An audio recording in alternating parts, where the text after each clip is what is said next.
And hopefully everything works tonight and goes live. I'm hoping to see the streams pop up here any second.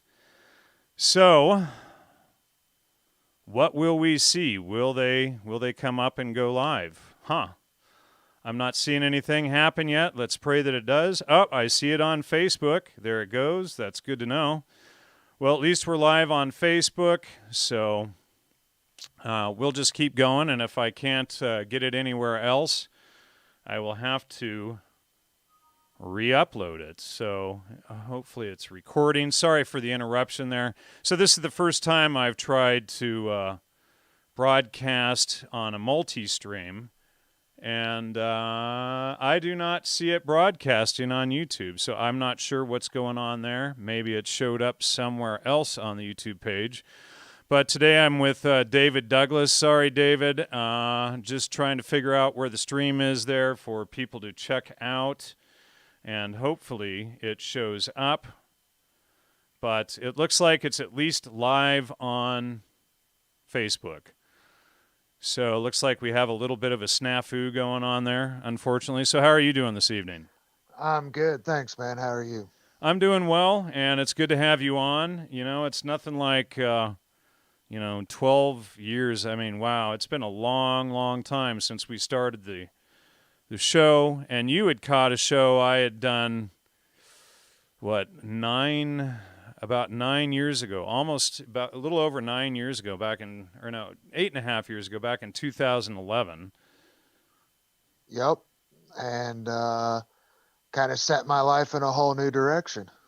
Well, that's good to hear. So, well, let's just dive in. It looks like people are going to only get the feed on Facebook. I'm not sure if it is. Oh, it says that people are viewing it on YouTube. I'm not sure how that's working exactly. It shows 5 people on there, but I didn't see it going active on my side.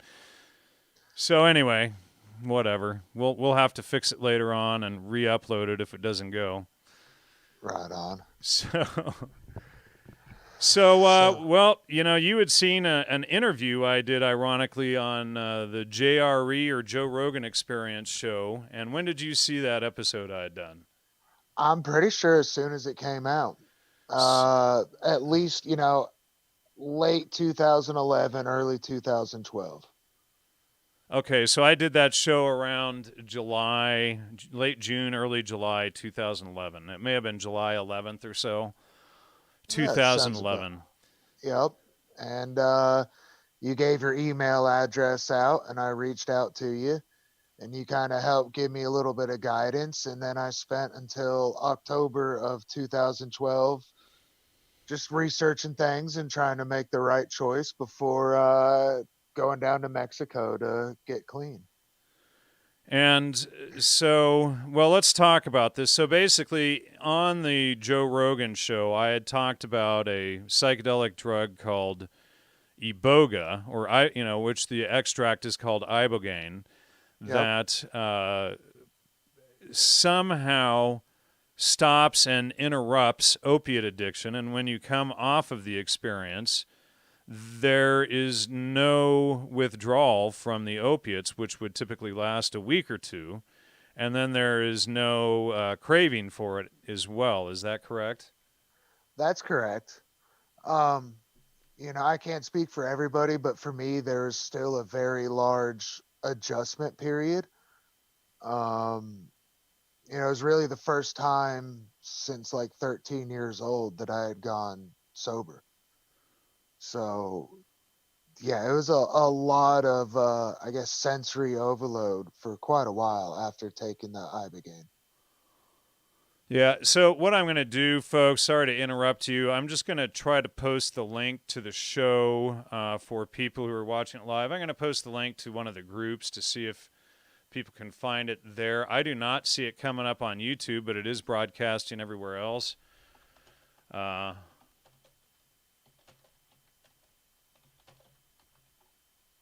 Hopefully that works and they can at least get it there. We're also streaming live on Twitch right now, and we may be streaming live on Twitter as well.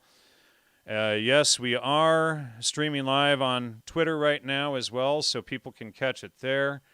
So it looks like everything is streaming right now except for YouTube. Not sure what's going on with that. Isn't that weird? Right. So anyway, we'll quit with the discussion of the technical snafu with YouTube. But so how long? Or let's discuss how you what started off that got you addicted to opiates. I mean, like really addicted, it started with some stomach surgeries. But I had always been into drugs pretty heavy leading up to that. But it was after that that they got me on the strongest stuff I had ever, the doctor gave me the strongest stuff I had ever been on. I mean, I clearly remember taking that first 30 milligram Roxy and going, oh my gosh, this is amazing.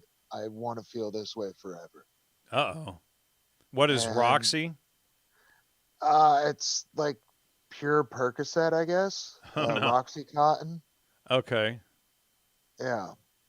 And it was really off to the races from that first time. And how long were you addicted for? Like hard and heavy from 2005 until 2012, the end of 2012. And what? And you had gotten on heavier and heavier opiates as you went along. Yeah, and the dose definitely, because with opiates, you gain a tolerance and you can take more and more and more as time goes on. Right. So, there's not too much that's stronger than Roxy. It just got to where the amounts and the ways I was taking it changed. Okay. And did you eventually get to shooting up heroin or No, no, I stopped just shy of that. just shy? Uh, Were you tempted to go that direction? yeah, yeah, because the cost of just snorting pills or smoking pills, it just gets expensive, and you can save some money with needles. But I just couldn't bring myself to stick a needle in myself. There's no way I can do And so, how far down did your life crash out? that.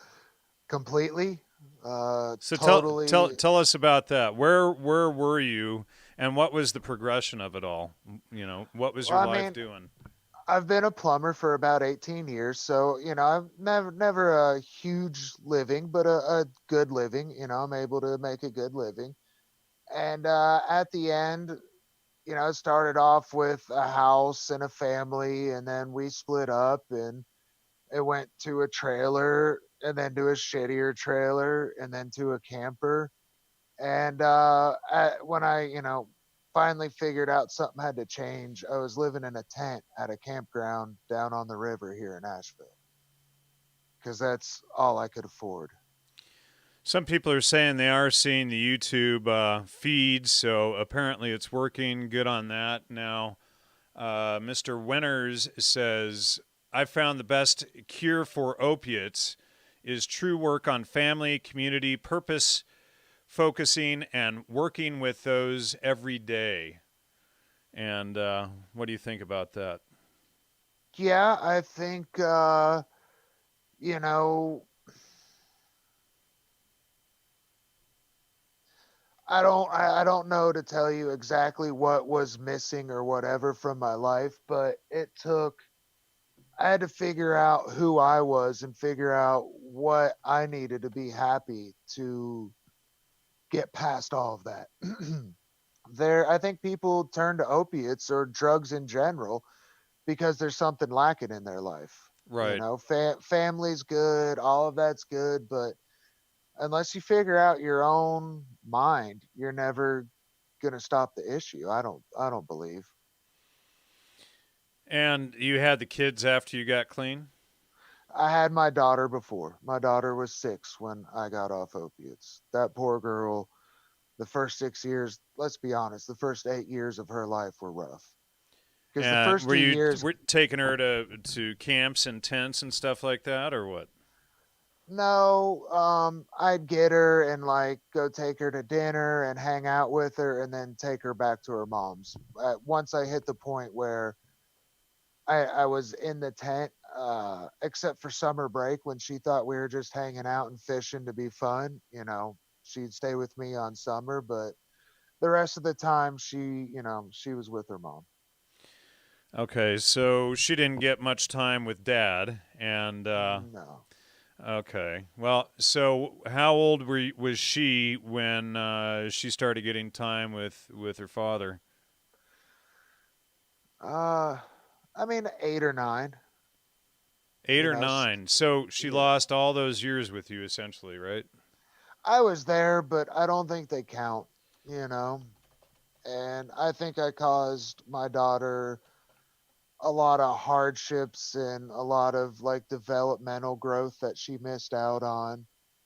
Um, it not just time; it cost a lot. The cost are I'll never really know the true cost.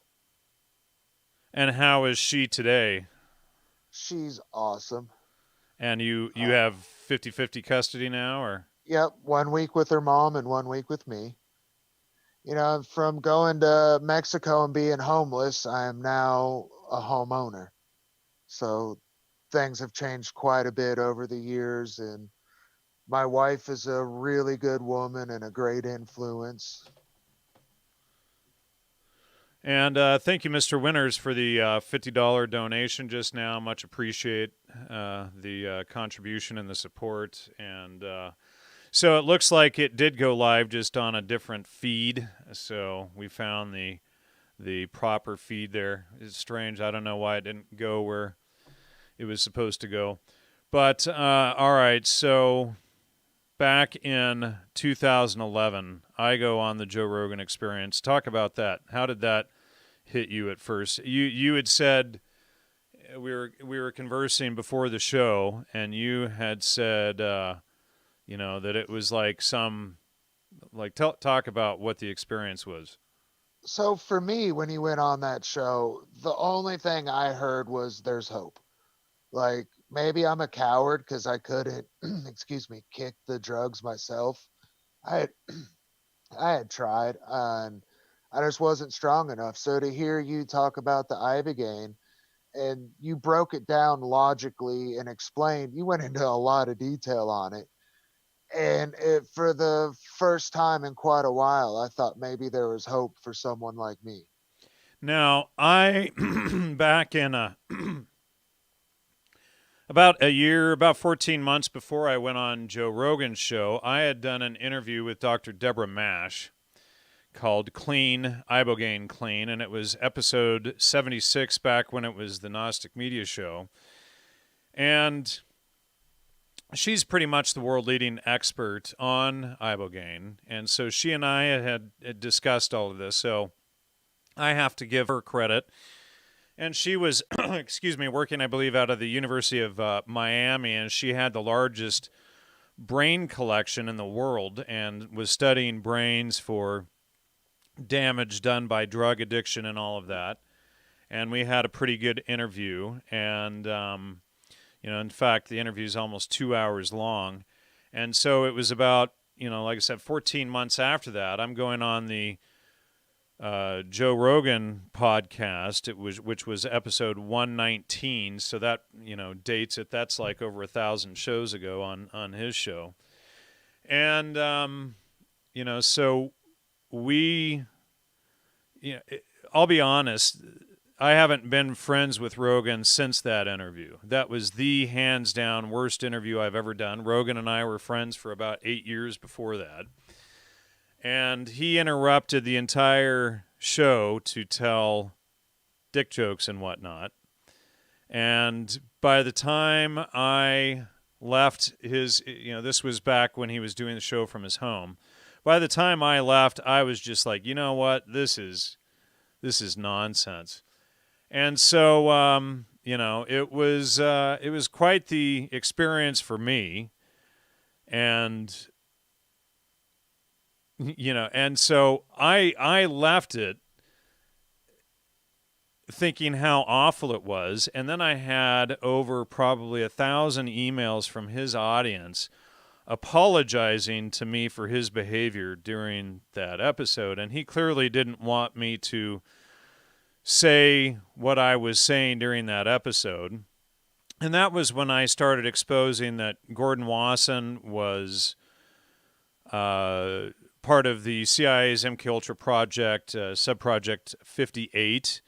And Joe Rogan, of course, became the poster boy for psychedelics for many years and really promoted them heavily to the public, and not for a benefit like you had, curing opiate addiction, but for bogus spirituality and things that I had started realizing doing extensive research that were totally false back in around 2009, 2010, 2011. And I had originally been thinking that psychedelics were the foundations of religion. And as I got deeper and deeper into the real research, I realized that there was a whole lot of fakery going on, and the research was bad. And I was going through interviewing all of the world leading psychedelic experts, professors and researchers from all over the world. And then I started checking all of their primary citations and began realizing most of them were fudging a lot of research. And I came out from 2010, 11, and 12 doing an about face and exposing it all. And really brought a lot of trolls down on my head and whatnot for going about face. So, the one thing I've kind of always left an opening about was Ibogaine and the treatment of opiate addiction. I don't think anybody should go down to Africa and, do Ibogaine or Iboga with the Bwiti tribe there and get your mind blasted. And, another problem with Iboga and Ibogaine is a lot of people die on it. Yeah, it's not a party drug. It's not a recreational thing. If you're wanting to do it, you have to do your research. You have to make sure you go somewhere with a legitimate medical staff on hand. Like when I was put onto Ibogaine, I was hooked up to an IV, a heart monitor, a blood pressure cuff. They made me go get EKGs beforehand. They did a full blood panel to, they went above and beyond to make sure that it was safe and you were okay. You definitely don't want to spend a tenth of the price and end up in some weirdo's basement where they just take you back across the border 10 hours later and say good luck. Well, now there was a guy I was talking 2 years ago, and I almost interviewed him back in the day when all of this was going down. And if I recall, his name was Eric Taub, if that was his real name. And he ended up, he set up an underground lab here in the U.S. somewhere. I think it was in the Bay Area or somewhere. And he ended up killing 2 or 3 people. It's not hard to do. I mean, not everybody's body is the same. You have to make sure that you are physically sound enough to handle this experience. And if there's not a medical professional there, just don't do it. Just leave. And by medical professional, do you mean doctor, nurse, both? I mean, there should be full All support staff while you're going through Yeah, that. And it's about a 24-hour ordeal, isn't it? yeah, yeah. And I mean, you're gone. You have to be somewhere. You can't get up and walk away once they induce the Ibogaine experience. So where I was at, they had multiple doctors and a nurse that never left your side. I had a nurse that was in the room with me at all times, and a couple psychotherapists that, if you were having a hard time, they could come in and talk to you, and you could, as best you can in that state, discuss what's happening in the moment. All right, so let's go there. Let's discuss Okay. that state. So, I mean, there's you know it's starting because you hear, like, have you ever sat on one of those green electrical things that are out in people's yards and you hear that buzzing? There's like a Green me. electrical things. I'm not Yeah, sure. like here in the South, we have these green boxes that are in like every third yard, and they're electrical transformers, and they Oh, say yeah, don't. yeah, yeah, yeah. Okay, Yeah, transformer. Gotcha. yeah, the humming you can hear from Right. that. You hear that in your ears. So I finally get calmed down, close my eyes, and it feels, it looks, it sounds like you get shot into outer space. And I'm out there, and a lot of people report having this, but there I was there with this being. I don't know what it was. I never saw him. I know it was, I think it was a male. It seemed like a male. It sounded like a male. And he was there to guide me through my experience. And the So, theme of so my, go ahead. no, go ahead. What were you I going was to just ask? going to ask you. So, what are the details of this experience? Doesn't it force you to look back at your life and self reflect? Yeah, it's horrifically introspective. Uh, Horrifically, that puts it in context. Horrifically introspective. So it's going to make you analyze every detail that you hate about yourself, essentially. yes and yes and no at the same time. So like the theme of my experience was no, I'm a horrible person. I'm destined to keep living these stupid mistakes. I'm never going to get out of this rut, on and on and on. And he kept going, wait, you're not that bad. Let me go show you what bad people were like. And we'd go back in time and see some of the most horrific acts of humanity. And this saying would go, they forgave themselves. They found peace. You're not them. And we keep coming going from that like time travel thing back to just sitting in, I don't know what to describe it, but outer space.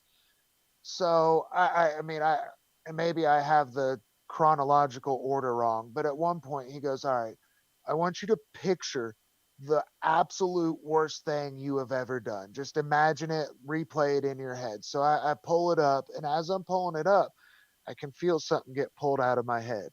And he drops this black cube of like just death and kicks it away and says it's gone. I never want to hear about it again. Now let's think of something Wow. worse. Yeah. And I had to go back and think of all of the most like horrible, shitty, crappy things I had done to people. And he just pulled out of my head and go, it's gone. And just never speak of it again. And for me, that was the biggest thing. Like finding that self forgiveness and that self love that I discovered through that process, that was more important than anything for me. It sounds like you found Jesus. I mean, I remember asking him if he was God, if he was Jesus, and he laughed at me and said, "You can't possibly understand what I am." And that was the only time it was discussed. That nothing else was said about that. All right. So, and oh, go ahead. Uh Whatever it was, like I've never felt love like that before. Like there he wasn't there to torture me. He wasn't there for anything. He was just there to help guide me and help find my peace. But it also wasn't that quick. It wasn't like I came out of the trip and it was just freaking rainbows and unicorns. Uh, it was hard, man. The first 2 years were, I'd never want to go back and live those 2 years of my life again. What were those first 2 years like? The deepest, darkest depression you can ever imagine. And I managed to hide it for about 14 months. And then man, it was this depression that hit me to where I couldn't get off the sofa. There was no like suck it up and go to work. I I I, I couldn't get up and face the world. Had it not been for a couple really good friends that wouldn't leave me alone and wouldn't go away and eventually drug me in to go see a professional, like I don't know that I made it through those first 2 years. Or without my mom. I mean, my mom was huge in those first 2 years. Uh, the depress like I literally laid on my sofa for so long that I ended up with a staph infection in my leg. Months, Wow. like 2 months of not showering, barely eating, just it took all I had to do just to keep breathing. And so, do you attribute the depression to the Ibogaine, or No, I contributed to starting drugs so young, and I really feel like specifically psychedelics so young right? that I never learned how to cope with anything. So I didn't know what to do. And I was just stuck in this like pattern of fear, for lack of a better word. I didn't know what to do. I didn't know how to feel. I didn't know what all those feelings were. Um, I just wasn't ready for the real world on my own. All right, so you're leaving this, or didn't you work at the clinic for a while afterward? I I did. Like once I got clean, I kind of quit the trades and I was like, I'm gonna save the world, man. And I went and got a social services degree and a substance abuse degree here in North Carolina, a substance abuse license, and started working with the clinic. And I love this place with all my heart, but I was more of a used car salesman. And that's just not me. I'm just not that charming of a guy, I guess. Yeah, well, you're a former opiate addict or former junkie, and I mean, how do you sell that in a rosy way? Hey, we're gonna kick your ass into gear, and Right? and Well, it's for not gonna be pretty. and you have to keep reliving those emotions with the people that you're trying to help. Like you need a lot more sobriety than 6, 8 months a year to try and help people. You can't be less, in my opinion, less than like 5 to 10 years clean if you want to help somebody. Really, is Uh, that is that something you would consider going back to now, or you're just totally done with it? no, I'm not that nice of a guy.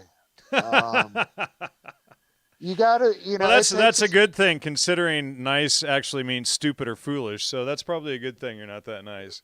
right. You have to have a certain level of compassion that I just don't feel that I have to really throw my emotions and my mind into trying to, because you have to take on those other people's problems. Like you have to actually feel their emotions if you're going to help somebody. And I just like being a plumber better than I like dealing with all that.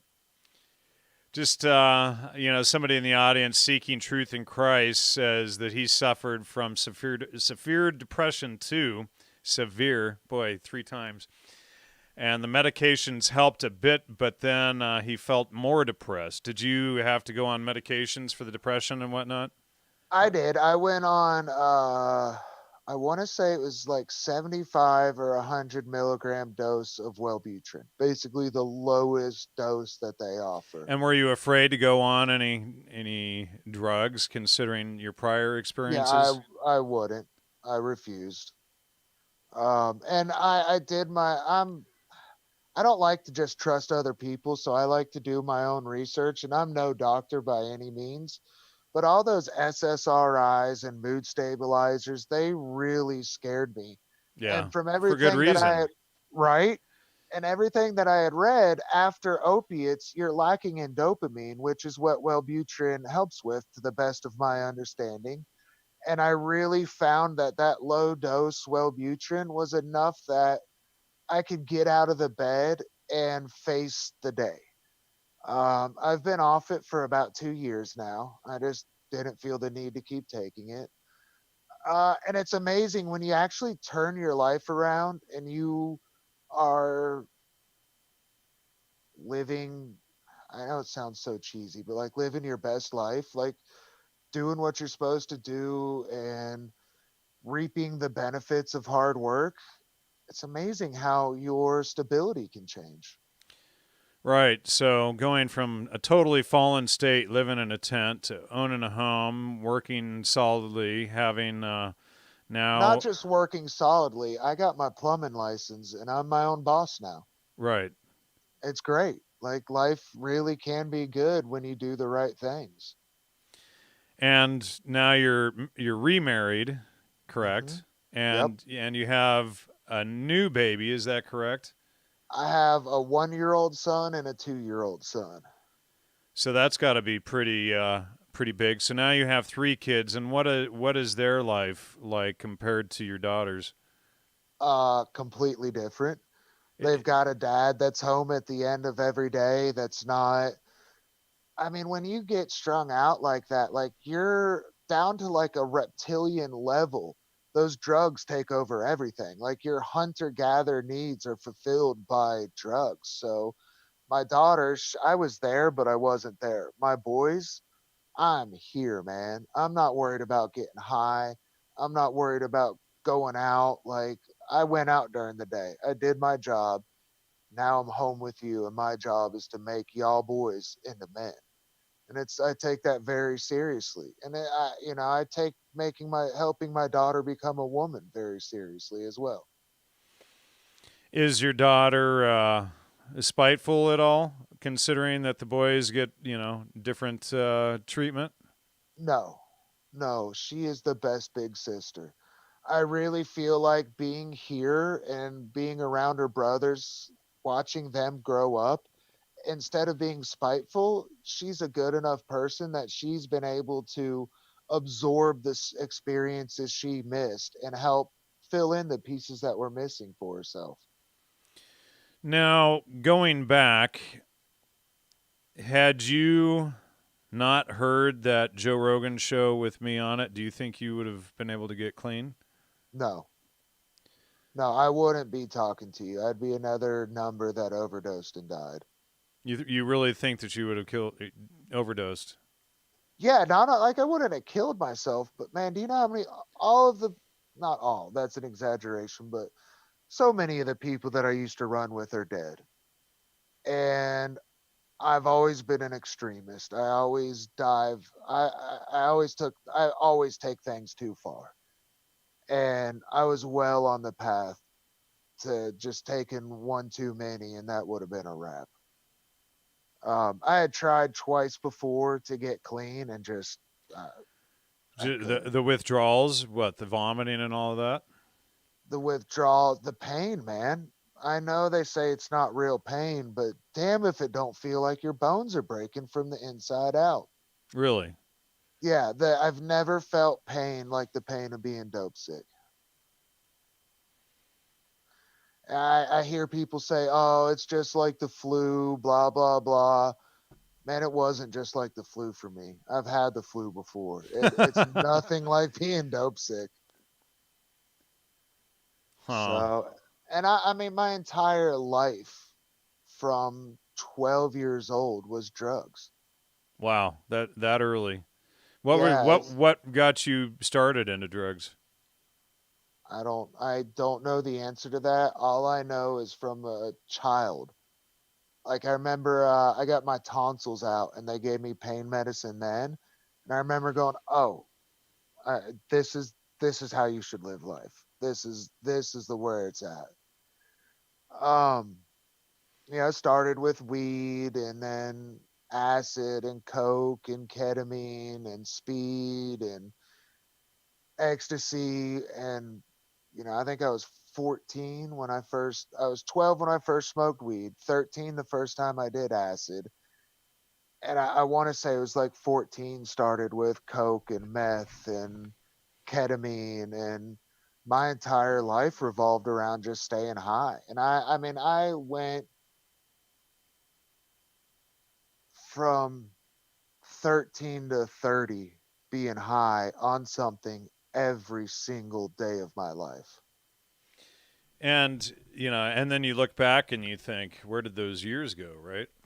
Right? And you I, can't remember much from that time either, right? I remember some. I just look back and see the wreckage. Like, my life was way harder than it had to have been. And I was my own worst enemy. I really don't know where all that anger and hatred came from, but man, it ruled my life for a long time. Yeah, this person who cares says, I live in a medical cannabis state and I'm a card holder. I started adding a very small amount of THC too, and then he goes on about hemp seed oil and whatnot. And I was part of the California Hemp Initiative and part of getting hemp seed legalized for food use and all of that.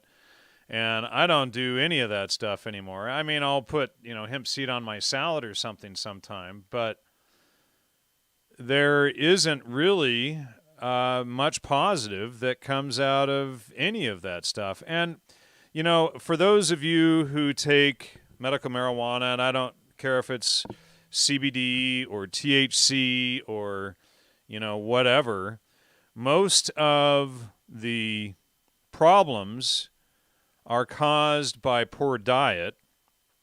And I also found that just as many of the things that cannabis treats, it causes. Like if you're taking it for anxiety, you can find dozens, if not hundreds, of studies that show that it causes anxiety. And so when you get away from that stuff and start eating healthily, going on a high-fat diet, get grains out of your diet, get sugar out of your diet, etc., and all of these things start reversing, you discover that you don't need any of it. Now, you had, gone into the hospital for stomach surgery. So what was the stomach surgery for? I spent 15 years in and out of hospitals over a bad stomach, which I later discovered was due to consuming wheat and grains. I never got an answer as to what was causing the problems, but looking back, I feel like it was all the drugs. A, definitely all the drugs, and B, just tons of sugar and a shit diet. Uh, about, I don't know, 3 to 6 months ago, I gave up sugar, and that was probably the second most sick I've ever been, next to trying to get off of opiates. Yeah, so let's see. Benji says, you have to realize that we're in a spiritual battle, good versus evil. Those people you were mad at can't help themselves. Once you realize it's the spirit that made a home in them, you're free. And it's like you were talking about getting rid of the people, getting that black thing out of you of people that you hurt. There was probably people that you were angry with as well. Oh yeah, and yeah, once I figured out how to forgive them, that helped get the knots out of my stomach, get the it calmed my vibration down. Yeah, Um, it sounds like it sounds like, in a way you learned what the New Testament teaches without reading it yet. oh, I've read the Bible. Oh, okay. I grew up going to a private Baptist school down in South Florida. Oh, did you? Yeah, but they were more of the racist fire and brimstone Ah, Baptists that kind of turned me away from it. rather than they forgive and understand and live in truth and logos. Yeah, there is no forgive and forget with those people.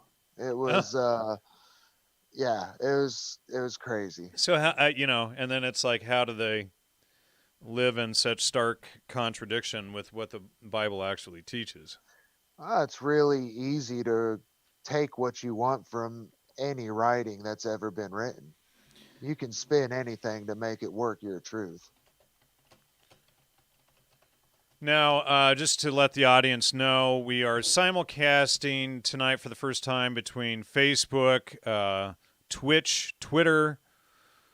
Where else are we broadcasting? YouTube, etc. Steve Outram filed a bogus claim against my primary channel. We had it on for about 6 or 8 shows. Got it back on, and then I did that show a couple weeks ago with Jason Goodman about social engineering, and Jason had shown a web browser image of Steve's Facebook page that had a photo, and which is falls under fair use when he publishes it, but he filed bogus copyright claims against both Jason and myself. So I will upload this show later to the primary channel. So obviously this is Logos Media 2 for those of you viewing on YouTube. But that's what happened. Steve Outram didn't like getting exposed for all of his crap, and he's got his LARPers and trolls and, wannabes in there pounding the thumbs down button. I mean, you just got to laugh at these people. I mean, these guys are completely obsessed with me to spend years and years following me around and talking trash in the chat and thumbing down. I mean, what can you do? I can just pity these people, and Steve must have done something bad enough to where, this multimillionaire who's worth probably $60, $70 million, rather than chilling on a yacht in the Mediterranean, he trolls my page and files bogus claims and pays people to troll me and harass me and things like that. So, I mean, these people are psychopaths and losers, but what can you do? So, anyway, guys, thanks for hitting the page and hitting the thumbs down. Love y'all. And thanks to all of you that aren't psychopaths who hit the thumbs up. Much appreciated. Much love to all of you as well. But anyway, so Seeking Truth in Christ says the Bible says we can judge righteously. So, and that's another thing too, is learning how to judge righteously. And what is righteously? Once you get that you have to realize that when you make a judgment, it has to be done in truth, that you have all your facts, that you're not being a hypocrite, that you're doing it from a point of logos. And then you can understand what truth and righteousness means, whereas, if you're being a hypocrite and, doing a lot of bad stuff or passing lies, making things up, that would be a failure of that. But anyway, so, what I wanted this show to be with you, David, is inspiration for people, and I may even change the title later. I titled it 7 Years Clean. I may change it, add something like kicking the opiate addiction or something like that. But there's even more than just the opiates. Like, I don't spend all day, every day high anymore. The opiates were just the breaking point.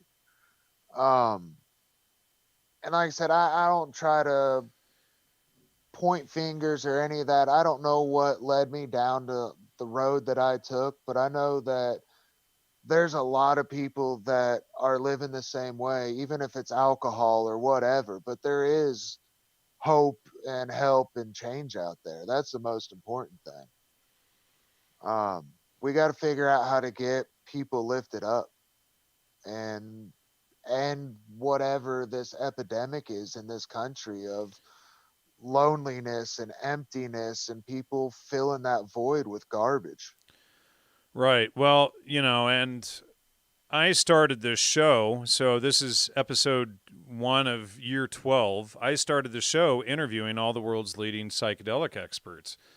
And that's kind of the irony of it all, because I don't touch any of that stuff anymore. People still think, it boggles my mind how I've done hundreds of shows exposing how I was wrong and how all of that was MK Ultra, and there's still all of these people out there. I had somebody write me earlier today, well, your best work was, your work that you did back in, in 2005 or whatever, and not even acknowledging all of the heavy research that I've done to expose the CIA's MK Ultra program along with the counterculture and the promotion of psychedelics, which I termed suggestogens in 2014 because they cause hypersuggestion and make people so easily manipulatable for outside influence of others to, be led into all of this fake pseudo-shamanic spirituality and stuff like that, So I've spent nearly a decade now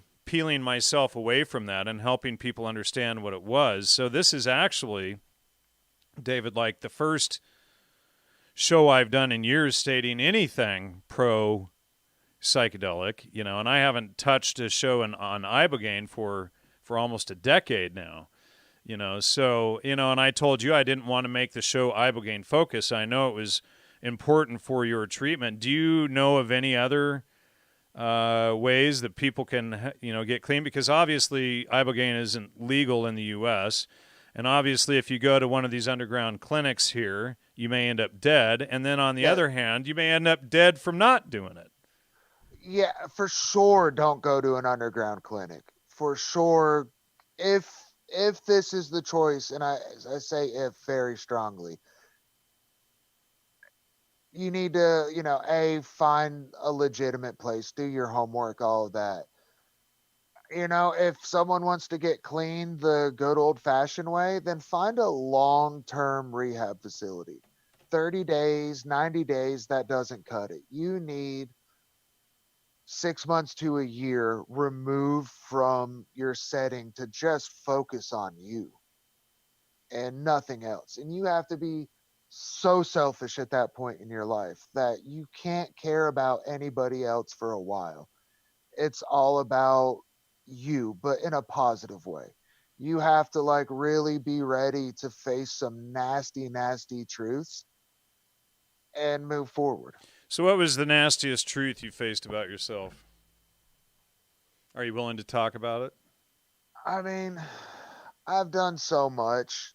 I don't know what the one thing that was the worst that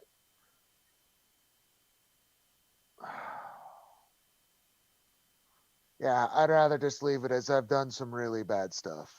And it's nothing.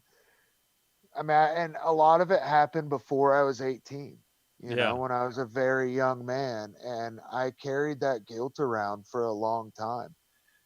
A lot of it just being a shitty person and right. thinking back, like, oh my God, I actually did that.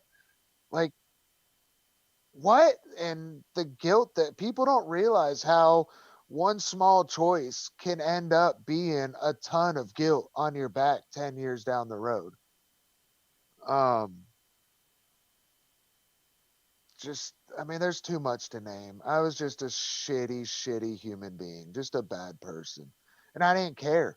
I went so long only caring about being high. I didn't care who I hurt in the process. And you can burn some bridges so bad that time alone won't let it heal.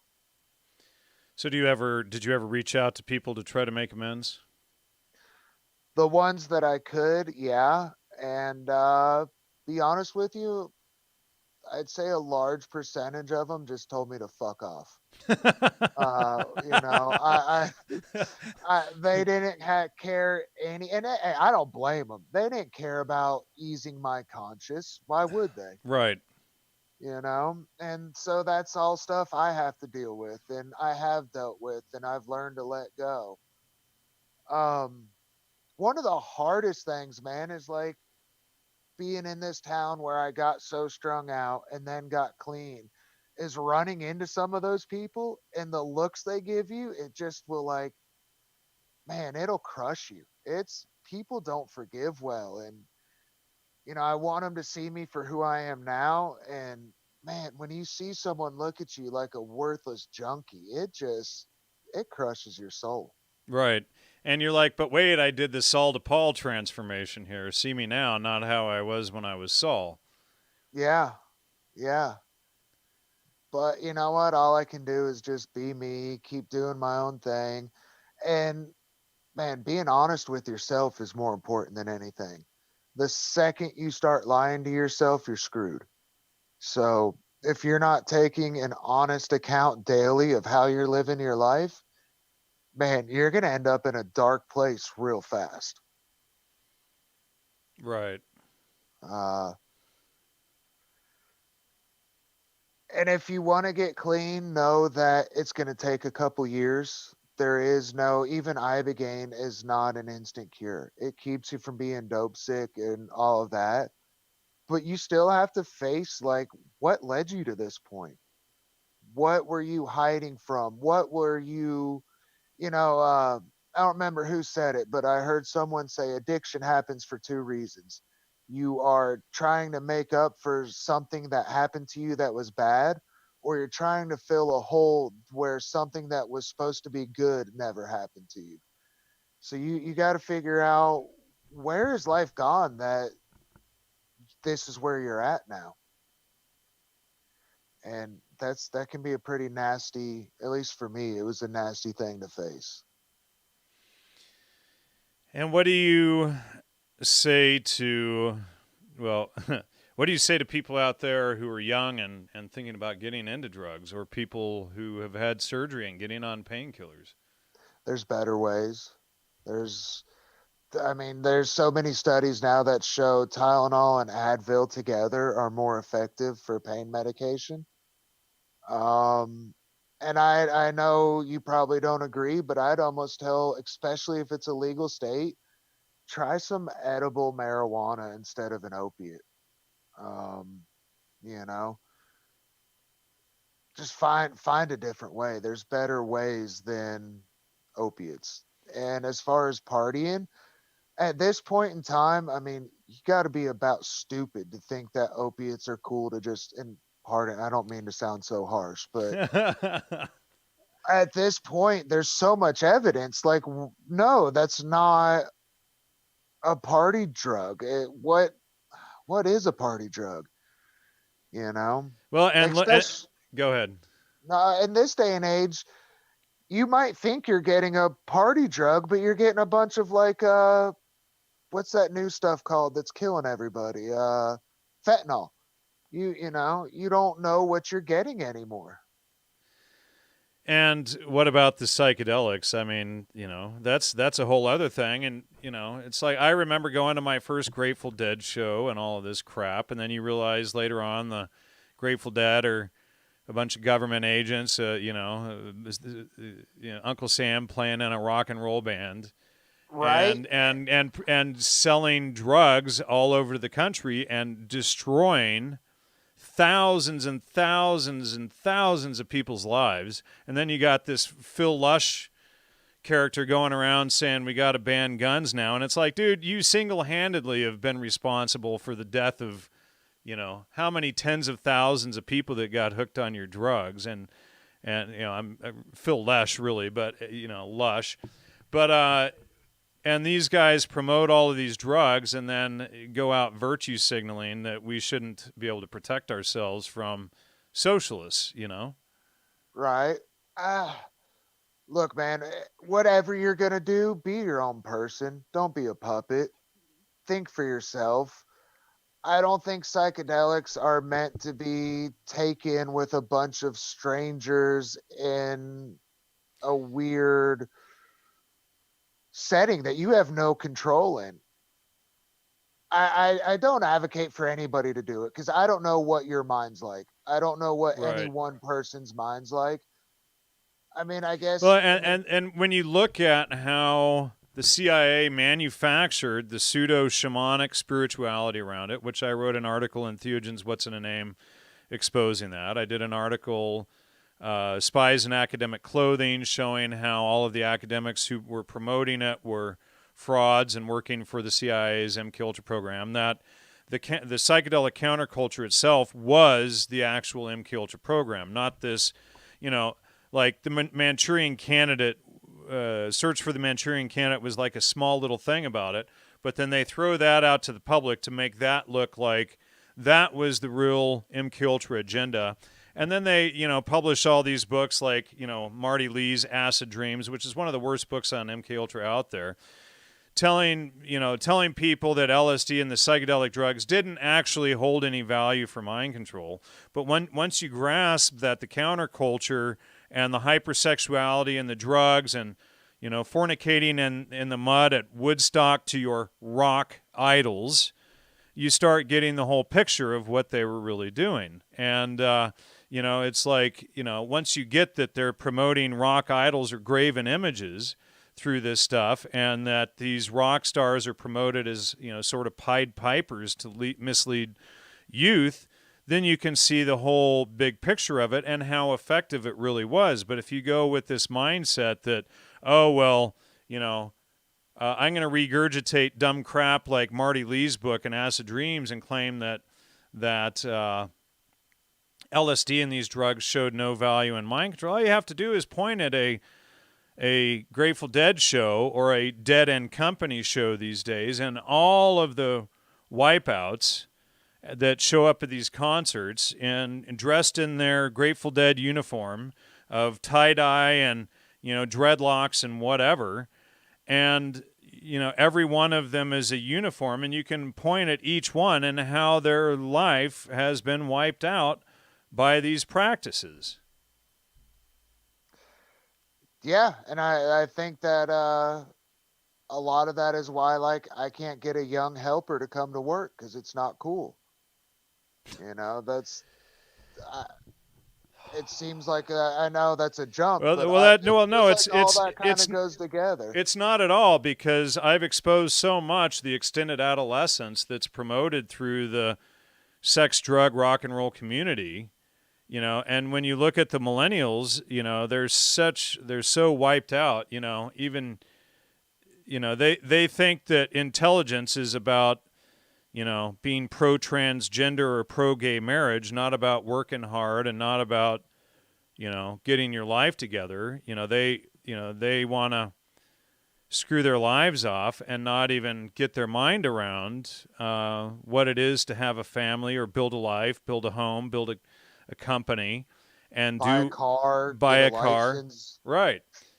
It's crazy. They just want to wipe out and think that they're cool by doing this sort of behavior, And, I went there.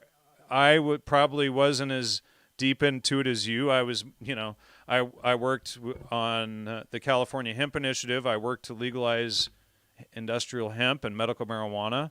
And now I look back, I sent Chris Conrad an email a month or two ago, who was one of the guys that worked with Jack Hare. I threw dirt on Jack Hare's grave. We were friends for 18 years. He's the father of the hemp movement. But I sent Chris Conrad, who is, he wrote Hemp Lifeline to the Future and, Shattered Lives, Portraits of America's Drug War. And it's like, all right, Chris, so now we've got all these drugs decriminalized. We see hypodermic needles in the streets, feces everywhere, plague is on the rise, and it's like he uses this spin. What about the shattered lives of all of the drugs? And he's like, okay, well, these people had their lives ruined from being locked up in prison.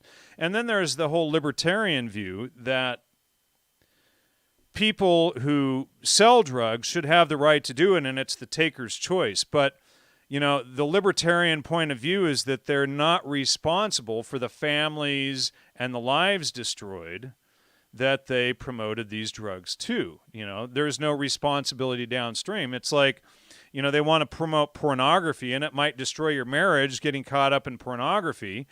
And then, but, nobody should be responsible for that. It shouldn't be the purveyors of the drugs or the porn or whatever that have any responsibility for the, social damage caused to everyone else as a whole. And what about the kids that have to clean up, the lives afterwards from the drug use or from this or from that? You know what I mean? Yeah, but when did the thing start getting so bad? Like, I mean, I vaguely remember the crack explosion down in South Florida in the 80s. Yeah, I was born in 82. Ricky Ross and yeah. Yeah, but like, how as a species, how as a people, because it's not just in this country, it's worldwide. Like, how have we ended up where everybody is just turning to drugs? Do you ever remember a time when there was so much addiction and just like the homeless and everything? Like, where did all this come from? Well, to me, in looking back, it's people don't grasp what, that Christ is someone who we're supposed to emulate in our lives to try to live perfectly. And then so religion is stepped on, and then communism is brought in, and all of this liberal ideology. Oh, that old stuff, that's stupid. We don't need it in our lives. Our ancestors were daft and mentally retarded for believing in these things and not getting that it's about living in truth. And then what we see from there is a fall. We see a total cultural collapse. And, there's a quote that I published in my article in Theogen's What's in a Name. And let me just read this to you, because it's a conversation between Timothy Leary and Aldous Huxley. And Aldous Huxley was pretty much the key architect of MKUltra. Tim Leary admits that he was a CIA agent out there promoting all of these drugs. But, so in this conversation, it says, these are evolutionary matters. They can't be rushed. Work privately, initiate artists, writers, poets, jazz musicians, elegant courtesans, painters, rich bohemians, and they will initiate the intelligent rich. That's how everything of culture and beauty and philosophic freedom has been passed on. Your role is quite simple. Become a cheerleader for evolution. That's what I did and my grandfather before me. And he's referring to Thomas Henry Huxley, who was Darwin's propaganda manager. And he says, these brain drugs mass produced in laboratories will bring about vast changes in society, which is what we're witnessing now. Thanks, Aldous. This will happen with or without you or me. All we can do is spread the word. The obstacle to this evolution, Timothy, is the Bible. Tim says, I don't remember any discussion of brain drugs in the Bible. Aldous, Timothy, have you forgotten the very first chapters of Genesis? Jovis says to Adam and Eve, I've built you this wonderful resort eastward of Eden. You can do anything you want, except you are forbidden to eat of the fruit of the tree of knowledge. Tim, the first controlled substances. Aldous Huxley, exactly. The Bible begins with food and drug prohibitions. Tim, so the fall and original sin were caused by the taking of illegal drugs. By this time, Aldous was chuckling away, very pleased with himself, and I was rolling on the floor with laughter. And that is from Tim Leary's book, Flashbacks in a Conversation with Aldous Huxley, published 1983 and 1990, page 44. So, that really lays it out, what they were really trying to do. I mean, here's the architect of the CIA's MK Ultra program admitting that they're trying to wipe out society and get everybody to fall into this stuff. And then there's a really good quote I like from Marlene de Rios. She was one of the people who promoted ayahuasca, and just before her death, she came out. I think she began regretting all of her promotion of this stuff. She was a professor at Cal State Fullerton and an anthropologist, and then went to work at psychiatry at UC Irvine. But she stated that psychedelic substances like ayahuasca create a state of hypersuggestibility in which persons are very open to being influenced by others. Many traditional cultures have utilized this condition to inculcate cultural values and behaviors in young people as they receive initiation into adulthood. In the West, countercultural values can be inculcated in young people when using these psychedelics, especially when using them in an antinomian context. And then antinomian means of or relating to the view that Christians are released by grace from the obligation of observing the moral law. So, these people lay it out, so they're promoting drugs in the streets, and they're promoting, hypersexualization and fornicating in the mud to your rock idols at Woodstock and the Grateful Dead and all of this stuff. And then you roll forward, and you can see, and it really also looks like, we hit our peak as a culture back in the 1800s or maybe the 1700s, and we've been declining ever since then, on a total wipeout. In some ways, I'd agree, but I think some ways we've gotten better. I mean, maybe some, but we at least got rid of slavery since then, if nothing else. Sure, to a point. To a point. I know that's a loaded conversation. Well, yeah, and that's a whole other different ball of wax there that you're going into. And then what we saw with that is, the North ending slavery in the South to bring all of the slaves into the new industrial factories in the North, and and that was a whole other thing. But right. I think slavery would have ended there anyway, because with the Industrial Revolution, it didn't work anymore.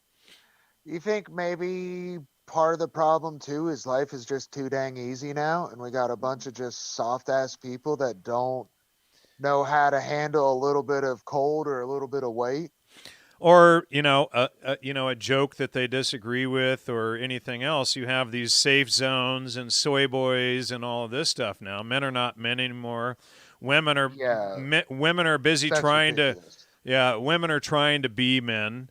And all of the feminist stuff has wiped out the family too, Gloria Steinem and all of these people. So, and this is what I've tried to expose for the last 10 years, and how it surrounds the psychedelic counterculture. And then you have this one thing in the whole mix of it called Ibogaine that, helps someone like you out, and, we bring you on so that hopefully some junkie will hear this and or some junkie's family member. Right. Um, Correct. but again, I gotta stress it again. You have to do your research. Please don't go to some dude's basement in Idaho. Go to a country where it's legal. Go to a place where they have actual medical staff on hand. Fly to Europe, Don't go to Mexico, do something. Don't be careful in Mexico too. go to a real Vancouver. clinic. Yes, go to a real clinic. You're going to say And you, Vancouver? yeah, but actually, last I heard, they had all gotten shut down. Oh, really? Yeah, you've got some in Amsterdam, and you've got a bunch in Mexico. So just Do you recommend people go to Mexico or I only say that because I have a close relationship with the people who I dealt with. I still talk to most of the people. are there any clinics that you would personally recommend? And I'm not, I'm just stating you Uh, personally. I would search out David Dardashti. Um, he is a great guy. He's a very religious guy. But he's down south of Cancun. Um, he's not hard to find. If you search David Dardashti, you'll find him. He's the only one I can sit here with an honest face and say he has a legitimate clinic with a legitimate medical staff that's there to help people. Um, Other than that, I mean, there's forums you can go to. Go to these different clinics' Facebook pages. Talk to people. If you can only get one out of 1,000 people to respond, then maybe they're not all real people. Uh, just do your homework. I mean, this isn't a small deal. You wouldn't just pick any random brain surgeon. So don't, and that's basically what's going to happen to you. You're going to get brain surgery. It's going to rework your neural pathways. It's not an easy process to go through. It's going to be hard as crap, and it needs to be hard. Right. Well, and so is living your life as a junkie and wiping out and living homeless in a tent, right? It's hard in different ways. That's harder. That lifestyle, it's miserable, and the misery just compounds, and you don't think there's a light at the end of the tunnel, but damn, there really is. You just maybe you're looking down into the bottom of the tunnel instead of trying to turn around and look up towards the light. So you've been clean for 7 years now. You just celebrated your seventh anniversary of being clean. What, about 2, 3 weeks ago? Yep, October 17th. And so, what do you have to say to that now, in hindsight of it all? Damn, I'm glad that you went on Joe Rogan's show. uh, I never thought that a happy life was attainable. I never thought that I'd find a peaceful life. But it's there. If what you've been doing hasn't been working, then try making a 180-degree turn and go the other way. Uh, that's what I think. The whatever norms just weren't working for me. So Well, congratulations, David. And thank you. I appreciate it. I'm sure your children are the real celebration, and your family and your wife, and Yeah. having your own company and your own house and everything. Now that's something to look back at 7 years and say, damn, I got out. Yeah, I'm lucky. I'm fortunate. You I'm could, blessed, whatever you want to say, to not be just another number that overdosed. and how close were you? And then we'll wrap it up. But how close were you to sticking a needle in your arm and shooting heroin? I mean, it was either get sober or start using a needle and heroin because I couldn't afford to keep snorting pills or smoking pills or whatever. Everybody gets to that point, man. Everybody gets to the point where you have to step it up to that last level. And That I last feel level's pretty much the end, right? I would say so. I mean, how many people's lives have worked out great when you go, hey, I think I'm going to start shooting heroin? Right. It just doesn't go well from there. All right. Well, what can you tell the audience and those listening, any junkies or junkie family members? What's your food for thought for them? Your takeaway point from this? If you're a family member, as hard as it is, try not to come with anger all the time. There's something wrong. There's something wrong with that person. Um, it might be self-induced. I'm not going to argue that with anybody, but you gotta. I don't know. You gotta show them compassion and love, and figure out what's going to work for them. And I will say, turning to Suboxone or methadone is not a solution. That's just a maintenance program. So, try and get them to a long term facility. Try even just a good therapist can start to make a lot of help. Uh, Being in a positive community, that makes a huge difference. And as far as parents, man, like your friends will dictate your life. You got to make sure your children really understand that. And I never did understand that. You have to be choosy when it comes to your friends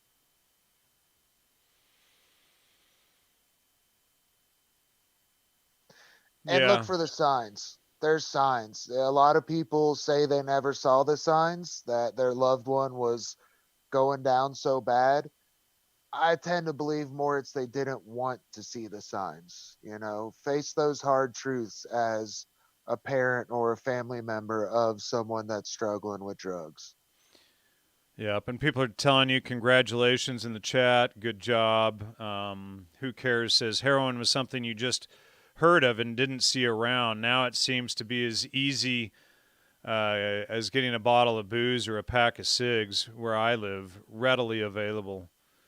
Yeah. And that's pretty bad. And just lastly, and we'll wrap it up here. What do you think about Trump's push to suppress all of these painkillers and create new laws and try to clean this up? I think that needs to be done. I think the people that own these pharmaceutical companies that willingly supplied the demand that this country that I'm sorry, but I think a lot of these opiate companies people need to be going to prison over it. Like you see the numbers of pills that were sold, they knew that that wasn't just prescriptions. We got to figure something out different, but at the same time, we got to be careful of the people that are in severe, chronic, debilitating pain. What do we do for those people if we're going to tie all doctors' hands from being able to help them? Right. And do you want to give out your contact information if anybody wants to reach you? Yeah, my email is ddoug82 at gmail.com. So it's ddoug82 at gmail.com. And feel free to hit me up if you have questions or concerns or anything. I'll answer questions to the best of my ability. And now they'll be reaching out to you instead of to me this time. So Well, I hope I can return the favor and help save somebody's life. Even if it's just one person's, it's worth it. likewise. And ladies and gentlemen, please support the show, logosmedia.com, or hit the super chat there or the Patreon button. Once again, logosmedia.com. Can't do it without your support. And thank you so much for tuning in tonight. And let's see, people are really appreciating your show tonight, David. They Thanks. say, cool guest, great show as always. This is a very different show than I've ever done. I've never done a show about, somebody who's been impacted like this and, come full circle years later. So glad to have you on. Much appreciated. And, what were you going to say? Just thanks for having me. And, I know your life has changed, but I'm so grateful that you were the way you were and helped push me towards what my life has become. Right. Well, and for those who are still caught in the Grateful Dead and psychedelics, check out the other 200 plus shows I've done exposing all of that, and read the articles on my website and get your mind around what it really is and was. Thanks so much, David. Thank you, ladies and gentlemen in the audience. And like I said, this was the first simulcast we've done all over the place. And we'll see you soon, and good night.